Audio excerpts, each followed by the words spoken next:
Hello and welcome. I'm Dan Perolik. I'm the principal of Opticos Design, and I'm going to present today the introduction to missing middle housing. So missing middle housing primarily relates to a range of housing types, including the duplex, the fourplex, the cottage court, and the courtyard apartment that are house scale buildings, no more than 2 or 2.5 stories, the scale of a house that have existed historically in neighborhoods across the country prior to the 1940s, but that we've stopped building. Now that being said, as the middle can also relate to middle income families and the middle income market. And we'll talk a little bit more in this presentation about the fact that these types have historically and can be delivered to markets and be delivered affordably by design without subsidies. So that's another aspect of middle that is integral to this concept of missing middle housing. So why is this important for really every community across the country, regardless of whether it's in a rural context, an urban context, or a suburban setting, to be talking about missing middle housing?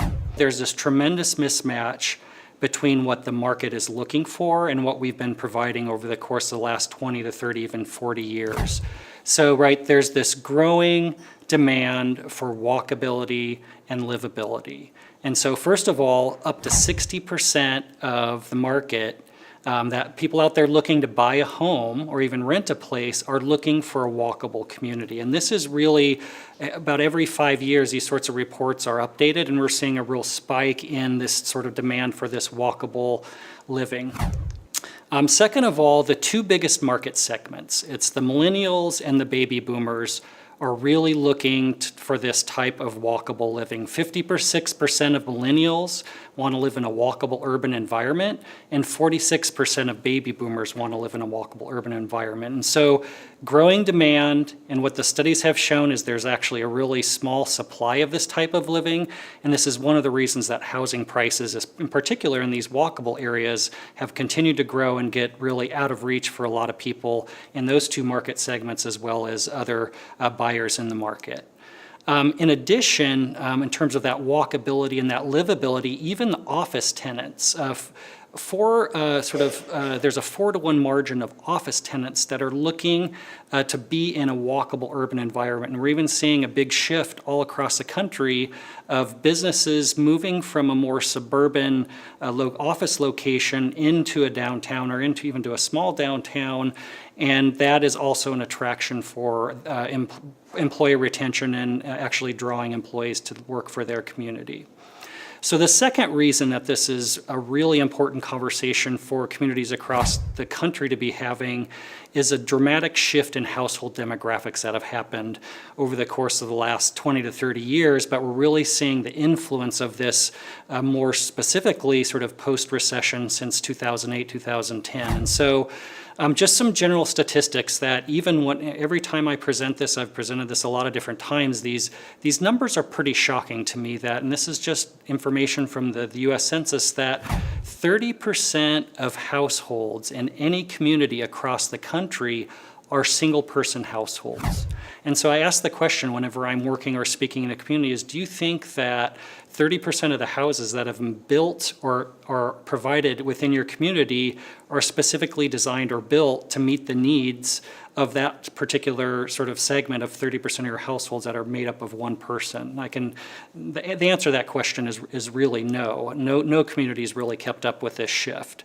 Then another pretty staggering statistic also from the US Census is that by 2025, 75 to 85% of households will not have children. And so what this starts to say is this nuclear family from the 1950s and 60s with a mom and a dad and 3 or 4 kids and a dog is really not the typical household. And so the demographics are shifting. This shift from households that will not have children just makes us realize that we need to be thinking very differently about the types of housing that we need to be providing in markets. So a couple of pretty staggering statistics, and then this is from ARP, some of the statistics that currently by 2030, 1 out of every 5 will be over 65 years old. So, right, I think this is a great reason that the AARP's work in livability and the livability index is really important for communities to take advantage of and be thinking about how they are going to prepare their communities, and more specifically for this conversation, the delivery of housing that's going to accommodate that aging population that's happening very quickly and very rapidly. So we're also seeing once again, in communities large and small, very rural locations, urban locations, of the discussion about the need for more affordable housing choices. And this was affordability was a conversation 10 years ago that was mostly happening for the big cities, a New York City, a San Francisco, or a Chicago.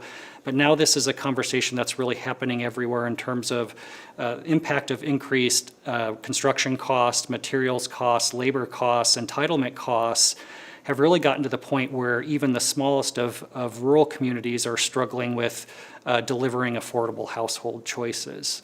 And so a couple of aspects of this. The median household price in the United States starts at $287,000 in the Midwest, and it sort of jumps up to $407,000 in the West region. And so you can see that there's smaller and smaller portions of our communities that can afford those single-family detached housing prices. So there's part of the community that's desiring something different.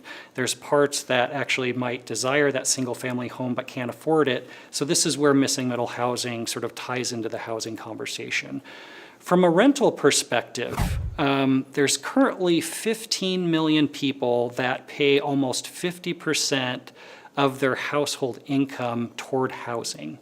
Now, as a norm, we usually talk about 30% as a maximum that you would typically see a household paying for housing, 30% of their income. So you can see that this percentage of household income being spent on housing and rising for these renters, and this is becoming a bigger and bigger issue. And this is partly why you see employees sort of moving further and further away from where they're working to be able to afford to rent housing or even buy housing, which is something that needs to be addressed. So the great news is there's actually some really good resources. This is actually just a really great report done by Enterprise Communities talking about the small and medium multifamily housing stock. I just encourage you to Google that and take a look at it, and it ties back directly to this discussion about missing middle housing.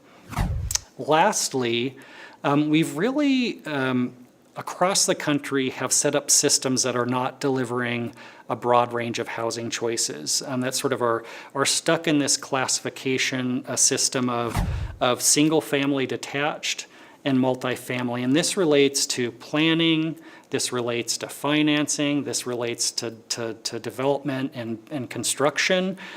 Sort of we have this oversimplified system. And so basically what it has left us, all of these choices that people are looking for in between really have not been delivered over the course of the last 50 to 60 years in communities all across the country. And so that sort of gap is really where missing middle housing fits into this conversation about the need for more diverse choices, for choices in walkable communities, as well as choices that sort of are different than what are being provided and relate to those shifts in household demographics and aging population. So now let's jump into sort of talking about more specifically about what missing middle housing is. So when we created this diagram, you might have seen it about 5 or 6 years ago that defines what missing middle housing is.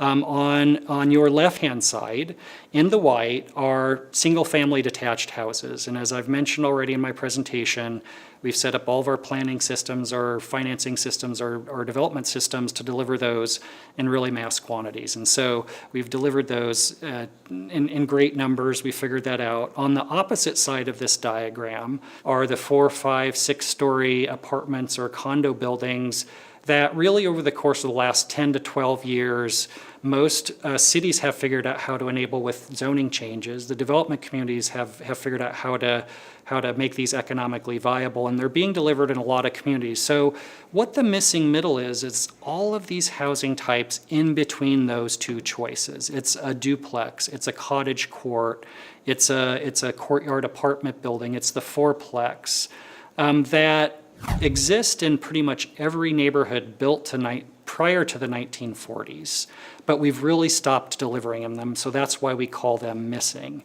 And if you're going to take one concept or one thought away from this video, is that missing middle housing are really house scale buildings. They don't ever get bigger or taller, wider or deeper than the scale of a house.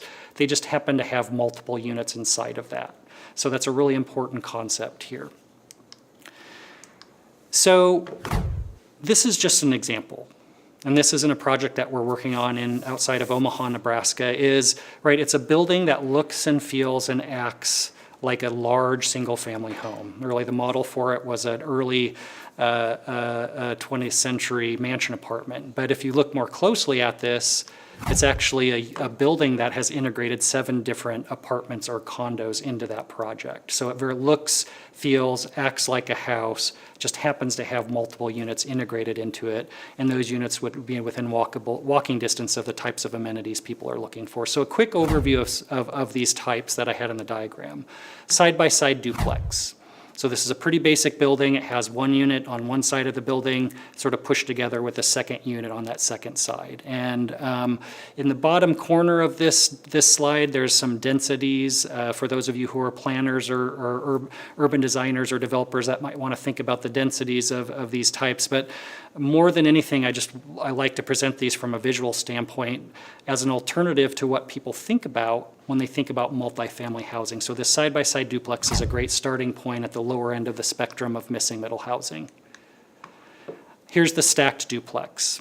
And this is a really great type, and I actually drive my bike by this every day on my way to work. It's just a ground floor unit on the bottom that's accessed from the door on the right-hand side, and the door on the left-hand side takes you up a set of stairs, and there's a unit on the top. The block is primarily single-family homes, has a mix of these missing middle, and this stacked duplex sits right in the middle of that block and sort of very compatibly fits in with those.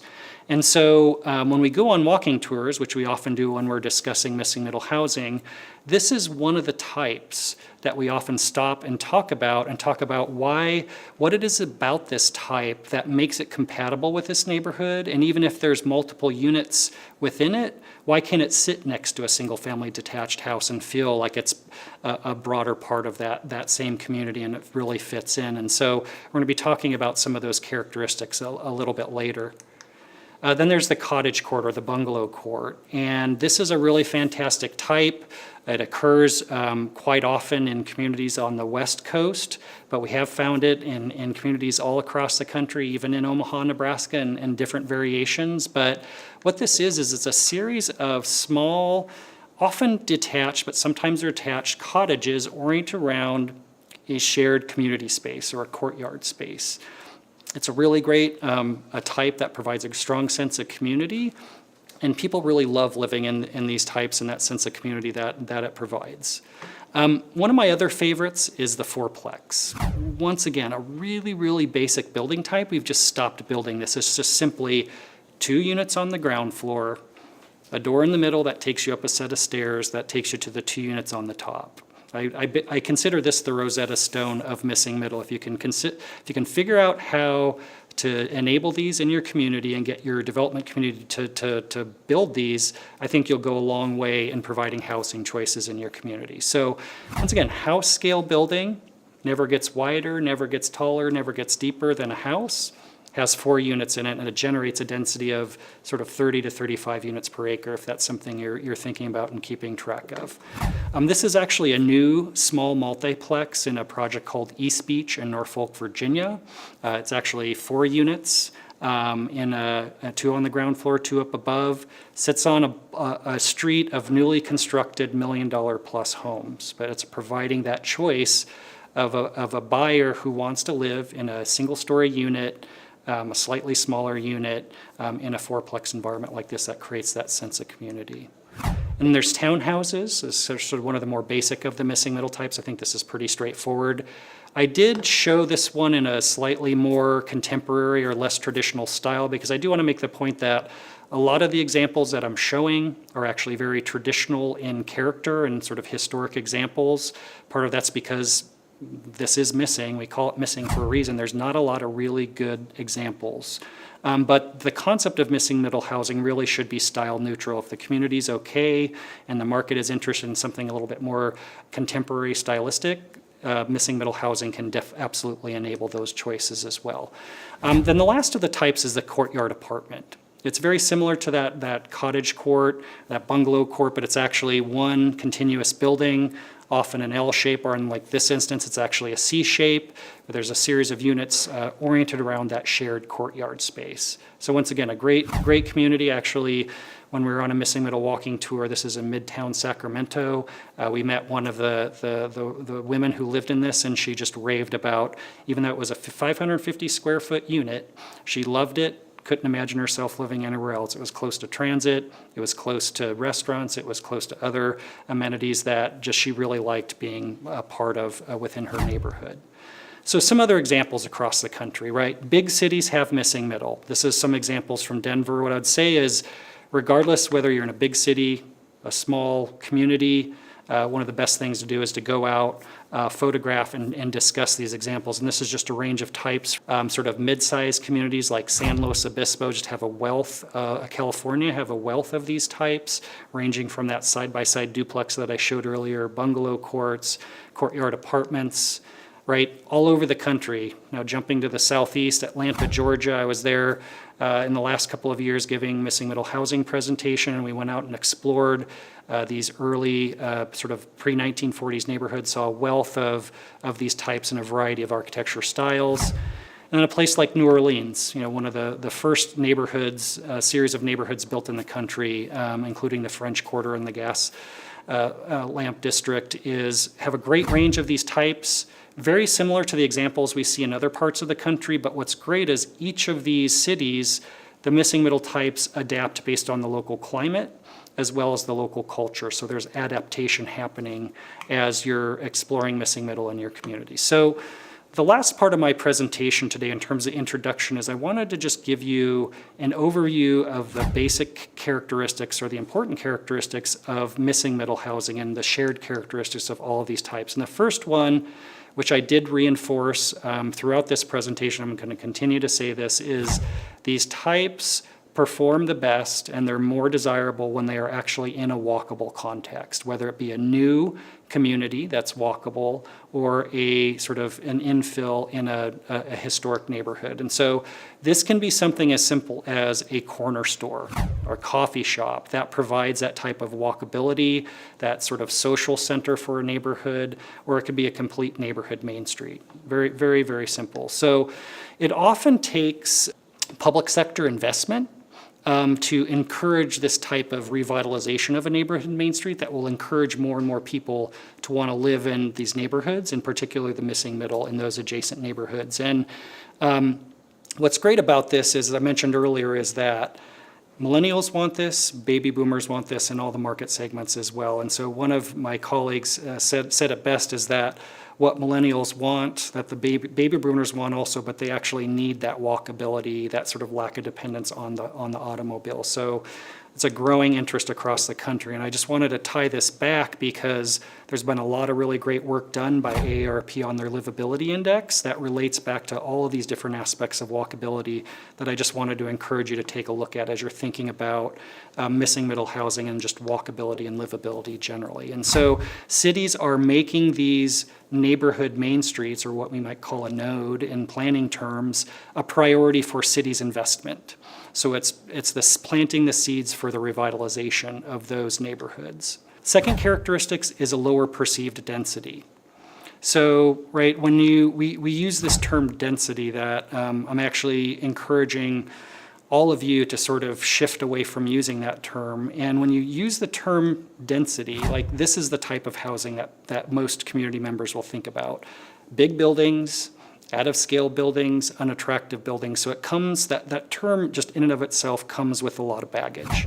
Even in buildings that are more well-designed than that first slide, right, that term density just makes people think of these big buildings. And so the great thing about missing middle is you can talk about providing more housing choices with buildings like this triplex, which does increase density, but that's not really the point. The point is it's providing housing choices for those households in the market that are looking for this diversity and these unique housing types. So once again, great building, 3 units. If you're driving by this, you would never know that it wasn't a single family home.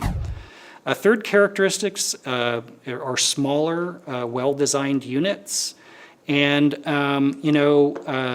just a little bit of comic relief partway through the presentation here is we're not necessarily talking about the scale of like a tiny house, not necessarily the 300 or the 400 square foot, but a lot of these missing middle housing types historically, and even some of the best examples that were built recently, definitely have units under 1,000 square feet, maybe starting at 600, 700, 800, a really well-designed efficiency. A 1-bedroom or a small 2-bedroom is really where the sweet spot is in most markets for these missing middle housing types. And why is this important, right? This is responding that shift in household demographics. 30% of households that are a single person, right? That's a great market for a small 1-bedroom or a 1+ bedroom apartment. Households are just generally shrinking. Once again, baby boomers are downsizing, selling their big home, looking to downsize and be in a more walkable environment, less maintenance. And so those are all reasons that small is a really important part of the conversation related to missing middle housings. And I often ask communities a question of how many sub-1,000 square foot houses are for sale in your market, when once again the answer is either usually 0 or very few to respond to this desire for smaller units. So a couple more here, less on-site parking, right? And the parking, I often say that the parking cannot drive the site plan.